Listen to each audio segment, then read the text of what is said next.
Muy buenos días, queridos amigos, hermanos, familia de la fe que nos siguen por este medio para poder compartir el mensaje de la palabra de Dios. Les saludo a todos ustedes con la paz del Señor. Y les saludo ahora con nuestra nueva escenografía, con nuestra nueva ambientación, vísperas de la Semana Santa, y ciertamente quedará por mucho tiempo más este precioso ambiente que se ha generado, que se ha creado acá en el rinconcito de la iglesia. Como ustedes pueden darse cuenta, pues tenemos el sepulcro con la piedra removida, las cruces, la principal, la del medio, la de nuestro Señor Jesucristo, con la iluminación que desciende desde el cielo, ¿sí?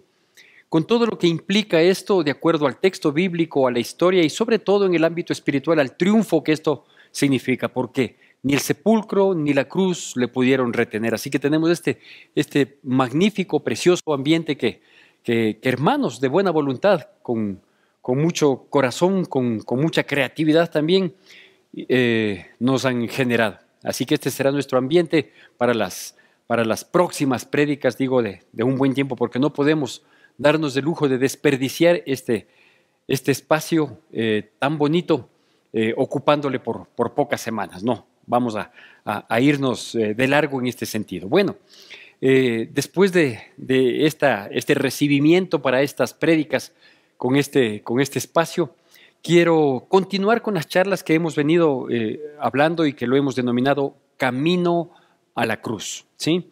Y la semana anterior habíamos mirado que en este camino a la cruz hay un momento en la vida de Cristo y en la vida de los cristianos, de su iglesia, de sus seguidores, que somos nosotros, al cual estamos expuestos, y es precisamente la traición. De eso habíamos hablado, expuestos a la traición.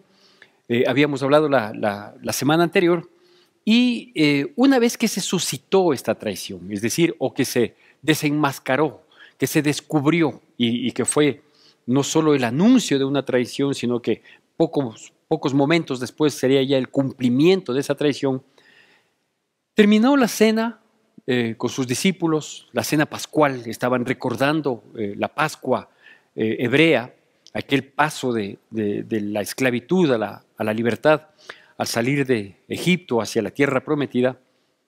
Esa era la fiesta que se estaba celebrando. Y dice que una vez que concluyó esta cena, habían cantado un himno, ¿sí? Y ellos inmediatamente salieron a un lugar que de antemano ya había sido ocupado para la oración, a un lugar muy bonito, conocido como el Jardín de Getsemaní, que quedaba al pie del Monte de los Olivos. El Monte de los Olivos, como su palabra, como su nombre lo indica, era un monte con muchos árboles de olivo. Y en el pie había un espacio que consideró el Señor Jesucristo era el espacio más propicio para orar. No era la primera vez que iban allá.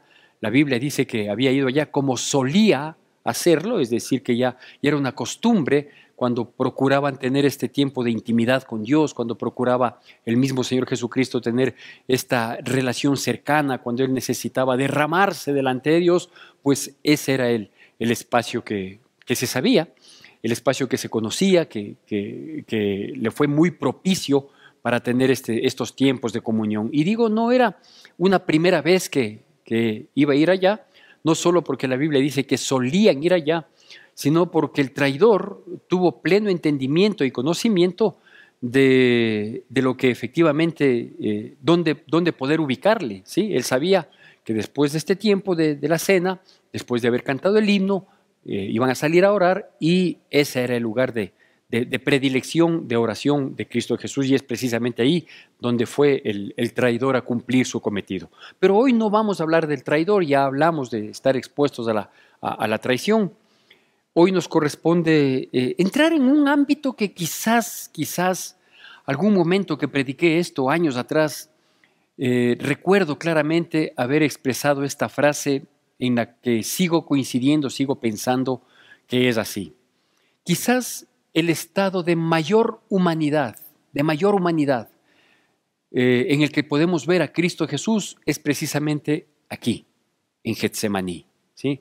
Por todo lo que se desarrolló ahí en aquella terrible noche, por todo lo que se experimentó, por la descripción misma que la Biblia nos da en los evangelios de lo ahí sucedido. Creo que el estado máximo de humanidad, ¿sí? A pesar de que Cristo fue Dios al 100% mientras estuvo aquí en la tierra y hombre al 100%, creo que el estado de mayor humanidad, hasta por la fragilidad, entre comillas, demostrada, es precisamente aquí. Por eso a este tema, en el compendio de temas que estamos hablando de camino a la cruz, a este tema me he permitido llamarle más humano que nunca, más humano que nunca. Y para eso le pido, por favor, que usted vaya conmigo al Evangelio de Lucas, capítulo 22. Lucas, capítulo 22. Este pasaje está en todos los evangelios. Me he permitido tomar el de Lucas porque Lucas es bastante más descriptivo, Lucas es bastante más minucioso en ciertos aspectos que se destacan y que muchas de las veces no están en los otros evangelios. Lucas capítulo 22, voy a hacer la lectura del versículo 39 al versículo 46 y le pido siempre, ¿no?, que mientras yo hago la lectura de estos pasajes, por reverencia a la palabra de Dios, lo atendamos como corresponde, con respeto, con reverencia y con mucha atención para poder tener el cabal entendimiento. Y dice así, Lucas capítulo 22, versículos del 39 al 46. Sígame, por favor. Y saliendo, se fue como solía al monte de los olivos, y sus discípulos también le siguieron. Cuando llegó a aquel lugar, les dijo, orad que no entréis en tentación. Y él los apartó de ellos a distancia como de un tiro de piedra y puesto de rodillas, oró, diciendo, Padre, si quieres, pasa de mí esta copa, pero no se haga mi voluntad, sino la tuya. Y se le apareció un ángel del cielo para fortalecerle, y estando en agonía, oraba más intensamente y era su sudor como grandes gotas de sangre que caían hasta la tierra. Cuando se levantó de la oración y vino a sus discípulos, los halló durmiendo a causa de la tristeza. Y les dijo, ¿por qué dormís? Levantaos y orad para que no entréis en tentación. Bueno, como le mencionaba, efectivamente este es un pasaje en el que le vemos a nuestro Señor Jesucristo muy humano por todo lo que esto representa, por todo lo que esto implicó. Minutos antes había estado compartiendo con sus discípulos, con los 12, la cena del Señor, la cena, perdón, de Pascual. Minutos antes habían estado recibiendo la noticia de que todo lo que está dicho en los profetas, en el Antiguo Testamento, estaba por cumplirse la parte más dura, más difícil, más cruenta, que cierto es, era la culminación del plan redentor, pero esto implicaba un sacrificio enorme, ¿sí?, de nuestro Señor Jesucristo, e inclusive, minutos antes, se había detectado, ¿sí?, al traidor e inclusive a quien le habría de negar, ¿sí? De tal manera que el ánimo con el que llegan a este lugar, al menos de parte del Señor Jesucristo, el ánimo de Él no era precisamente el mejor. No era una oración como las que quizás mantenía en comunión con su Padre, esa oración de pedir por otros, de pedir que sanara, de pedir que liberara, de pedir tal o cual cosa. Ahora era una oración bastante diferente. Primero, porque la oración estaba encaminada a pedir fuerza para que venza el deber por sobre el querer, para que Dios le dé la fortaleza para seguir en el propósito y en la senda que estaba marcada, para la cual Cristo Jesús se había humanizado, ¿sí? Es decir, tenía muchas características especiales, únicas, particulares, y bastante fuertes que hoy estaban en juego y que, digo, el ánimo no fue precisamente el mejor. Si bien terminaban una fiesta, la fiesta de la Pascua, si bien habían comido, entre comillas, fortalecidos físicamente, si bien habían salido cantando un himno, también salían de un lugar en el que se había declarado, digo, al traidor y se había anunciado la negación de su amigo, de uno de sus amigos más cercanos, ¿sí? Y ahora le encontramos ahí a Jesús, sabiendo él, a lo mejor sus discípulos no tan claramente, pero él sí lo tenía muy claro el panorama, sabiendo él que los tiempos difíciles se sostienen con oración. Les pide a sus discípulos, les dice, por favor, oren, oren para que no entren en tentación. Por favor, mantengan comunión con Dios, les estaba diciendo, porque efectivamente la oración es la que nos sostiene en tiempos difíciles, la oración es la que nos sostiene conectados a Dios, aunque nuestra realidad veamos que es terrible, que es espantosa, que solo advierte derrota, pero la oración es lo que nos sostiene, a veces de pie, a veces de rodillas, aún caídos, pero nos sostiene conectados con Dios. Entonces les pide, le dice, por favor, entiendan que la oración es la que nos va a sostener en la adversidad. Eso es lo que les estaba diciendo en términos generales. La situación era muy específica para él, claro que sí, pero cuando les dice, apenas entran al huerto de Getsemaní, apenas él se va un poco más distante de donde estaban sus discípulos porque necesitaba una comunión íntima, necesitaba ese tiempo de estar a solas con Dios, ¿sí? Les va advirtiendo, les dice, por favor, oren para que no entren en tentación, oren porque son momentos difíciles, oren porque las dificultades se enfrentan de rodillas, oren para que mantengan esa comunión que les permite en algún momento ver una luz al fondo del túnel. Oren, oren, oren. Esa es la gran lección para que nosotros podamos seguir siendo cristianos, permanecer como cristianos, no desvirtuar nuestro camino, no distraernos del objetivo. Sí, oren, oren. Es algo que Dios nos pide que siempre lo hagamos, no como una fórmula de orar un momentito en la mañana, quizás las oraciones antes de la comida y un momentito en la noche. No, es un estilo de vida la oración. La oración es esa conexión permanente, constante, que a veces hasta cuando uno duerme, siente, percibe que uno le ha dicho algo a Dios. Y también, ¿sí? en esos estados de inconsciencia, entre comillas, el Espíritu, que es Dios, está hablando a nuestras vidas. Entonces les dice, por favor, oren, porque así se enfrentan las dificultades. Oren para que no entren en tentación. Este es un primer aspecto que es necesario destacar. Insisto, no era la primera vez que les pedía el Señor Jesucristo a ellos que hicieran esto.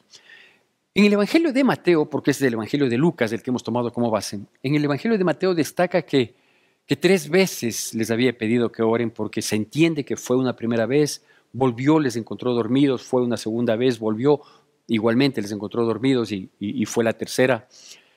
Aquí en el Evangelio de Lucas se menciona una sola vez, no es que haya contradicción, no es que haya algo que no encaja, todo lo contrario, entendemos que fueron 3 veces las que les pidió mientras iba y volvía, pero en realidad la trascendencia de que sea 1 o 3 no es mayor. Lo importante es esto, de que debemos orar.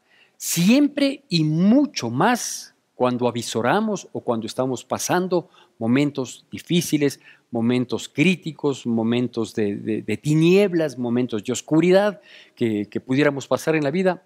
Dice, por favor, oren para que no entren en tentación. Y luego, ¿sí? Él va, ¿sí? Y también entendemos que fueron 3 veces, pero lo importante es el pedido que hace Jesucristo.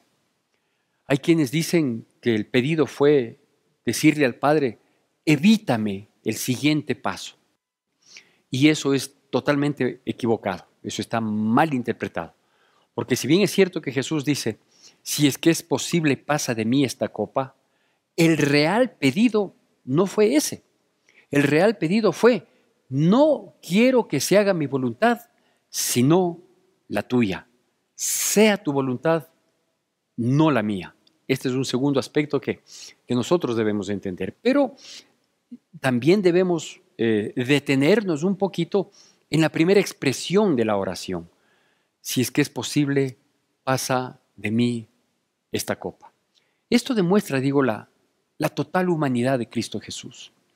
Esto demuestra la intencionalidad innata, instintiva, que tenemos los seres humanos por evitar el dolor, por evitar la crisis, por evitar las situaciones que terminan afectándonos, ¿sí? Entonces, si alguien dice, no, sí, Jesucristo estaba queriendo evitar, no es que estaba queriendo evitar el cumplimiento del plan redentor, no es que estaba queriendo evadir la responsabilidad que le había traído, más que por responsabilidad, por amor a la humanidad, le había traído a la tierra. No estaba queriendo hacer eso, eso sería absurdo, eso no tiene sustento alguno. Lo que Jesucristo estaba diciendo es, en mi humanidad siento que no voy a soportar esto, o en mi humanidad yo prefiero dejar de lado esta situación. Ahora, ¿a qué situación me refiero cuando digo dejar de lado?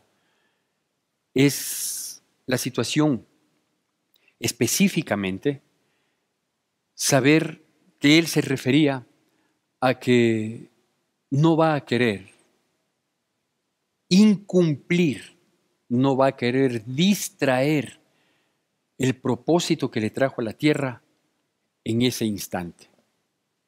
Porque Cristo vino al mundo para pagar un precio que no le correspondía, el precio del pecado cuya paga es la muerte.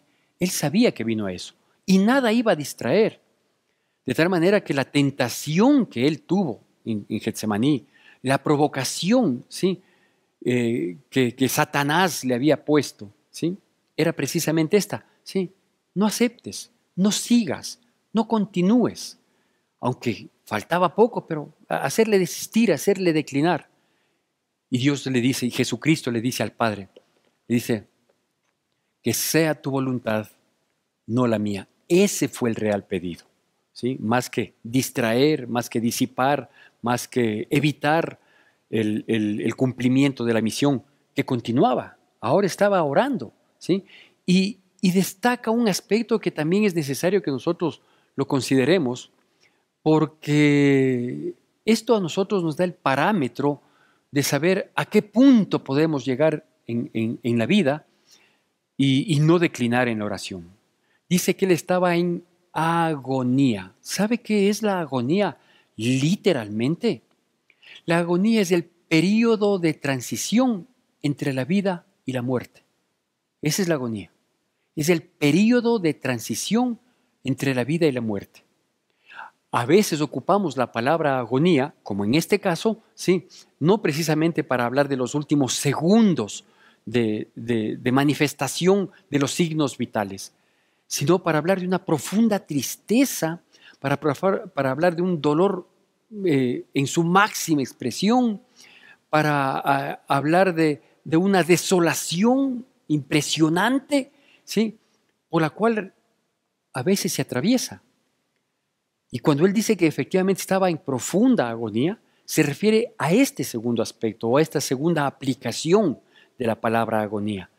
Porque cierto es que él estaba viviendo un periodo entre la vida y la muerte, pero no era esa transición física de la vida y la muerte, porque aquí él estaba en plena conciencia, estaba con sus signos vitales en plenitud, ¿sí? Su espíritu es el que estaba agobiado, su alma es la que estaba desalentada, y más aún cuando regresa a verles a sus amigos 1, 2, 3 veces, habiéndoles pedido que por favor les respaldaran en oración, habiéndoles pedido que por favor le ayudaran a sostenerse en una situación tan crítica, y les encuentra dormidos. No tenemos por qué juzgar a los discípulos y decir, qué malos amigos, después de haber caminado tanto tiempo con él, de haber compartido tanto, ahora cuando son solicitados que hagan una oración, se duermen. No podemos ir aquí. Es más, el Evangelio de Lucas dice que ellos se dormían de tristeza. Entonces, ¿qué pienso yo? Y solo el Evangelio de Lucas lo destaca en ese sentido. ¿Qué pienso yo? Que ellos ya habían orado y habían llorado y se habían abrazado con Jesucristo, sabiendo o tratando de entender lo que venía por delante, y en su derramarse, en su en su lamento fuerte que estaban viviendo, ¿sí? Obviamente cuando uno llora mucho, los ojos se le cierran. Cuando uno llora mucho y llora de tristeza, de angustia, ¿sí? Uno se debilita, inclusive no solo anímicamente, sino aún físicamente, y ese debilitamiento a uno le lleva a dormirse. Por eso digo, no juzgo a los discípulos, diciendo quizás es el colmo que a su Señor, a quien le declararon tanto amor, sujeción y total dependencia, ahora no puedan respaldar en oración. No, no es así. ¿Sabe qué es lo que hay que destacar en este tercer aspecto, en este tercer punto? Es que hay ocasiones en la vida en que uno no le toca a otra, sino que orar solo, ¿no? Orando solo. La palabra de Dios respecto de la oración tiene muchos tópicos, muchos aspectos.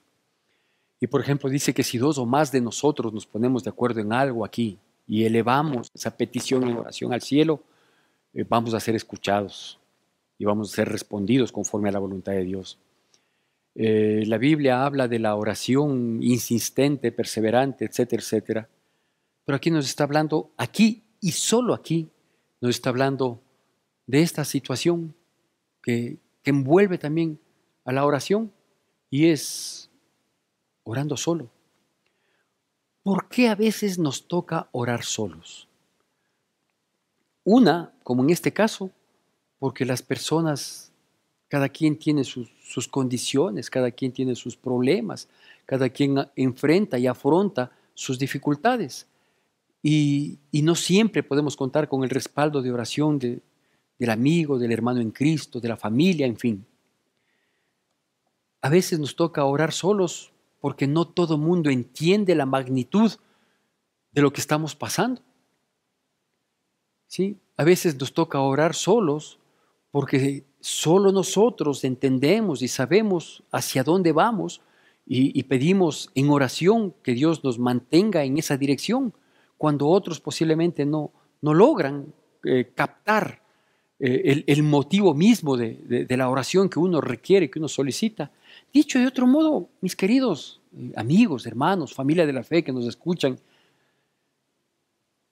la oración solitaria a veces no solo que implica una tristeza, no solo sugiere una, valga la redundancia, una desolación,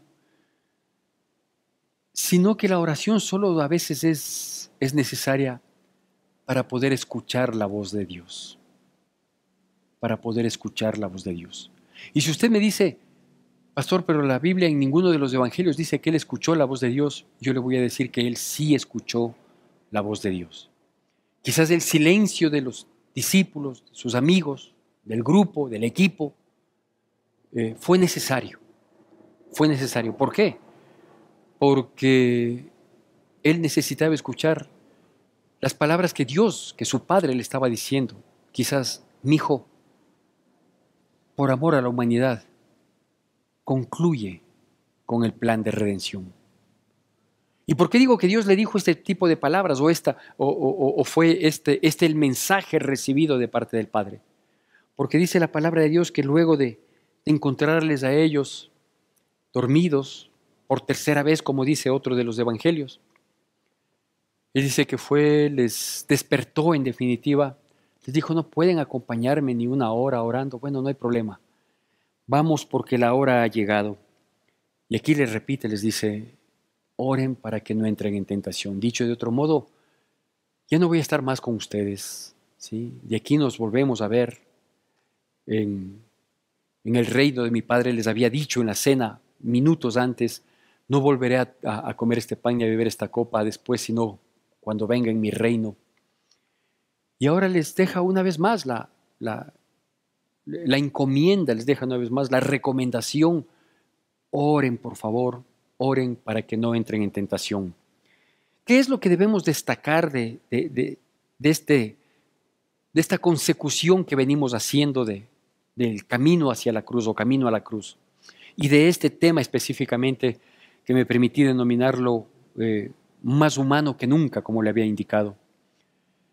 es que en nuestra humanidad, y aunque parezca redundante, en nuestra frágil humanidad, nosotros debemos entender esto, que las dificultades, los problemas, las angustias se enfrentan de rodillas, que la única manera de mantenernos firmes ante las distintas situaciones que pudiéramos vivir y que golpean fuertes, que la única opción que tenemos para nosotros mantenernos en la senda, mantenernos en el camino, no distraernos y aún en medio de un cansancio o en medio de una caída, el poder levantarnos y continuar, lo único que nos va a sostener, a sustentar, es la oración. Es la oración, es esa predisposición de mantener esa intimidad y poder sentir en un momento determinado que aunque parezca que ya no puedo más, siempre habrá la mano de nuestro Dios que nos levanta y nos anima a seguir. Y por otro lado, destacar también lo que habíamos mencionado como un segundo punto, ¿sí? Que el éxito del ser humano, el verdadero cumplimiento de nuestro rol aquí en la tierra, es que la voluntad de Dios se cumpla en nosotros. Ahora, obviamente nosotros pensamos, anhelamos, aspiramos, y en parte es así, que la voluntad de Dios es la que nos conviene y es la perfecta para nuestras vidas. Claro, cuando avisoramos de manera demasiado rápida, que es la voluntad la que conviene y la perfecta, a veces pensamos que esto implica solo bienestar, deleite y gozo y alegría. Pero no, hay ocasiones, mis queridos amigos, hermanos, familia de la fe, en que la voluntad de Dios también contempla la posibilidad de dolor, quebranto, desolación, soledad. También está contemplado dentro de la perfecta y muy conveniente voluntad de Dios para nuestras vidas. Ahora, permítame completar esta idea, esta última idea, ¿sí? Aunque efectivamente Dios a veces contempla que en su voluntad para nosotros, a veces hay pasajes de tristeza, dolor, quebranto, adversidad, tribulación, que implican tristeza, lloro, frustración, etcétera, etcétera, etcétera. Nunca, óigame bien, nunca la voluntad de Dios se termina ahí. Nunca termina en el dolor, en el quebranto. Siempre la voluntad de Dios terminará en victoria, en bendición, en restauración, en prosperidad. Previo a la meta final, ¿sí? Puede haber dolor, puede haber angustia. Podemos pasar situaciones, no quiero decir de agonía, porque solo Cristo Jesús para vivirlo, soportarlo y superarlo. Pero pueden haber momentos de angustia profunda, ¿sí? Pero nunca la voluntad de Dios termina en quebranto, dificultad, tristeza, angustia y desolación. No, la voluntad de Dios siempre termina en victoria.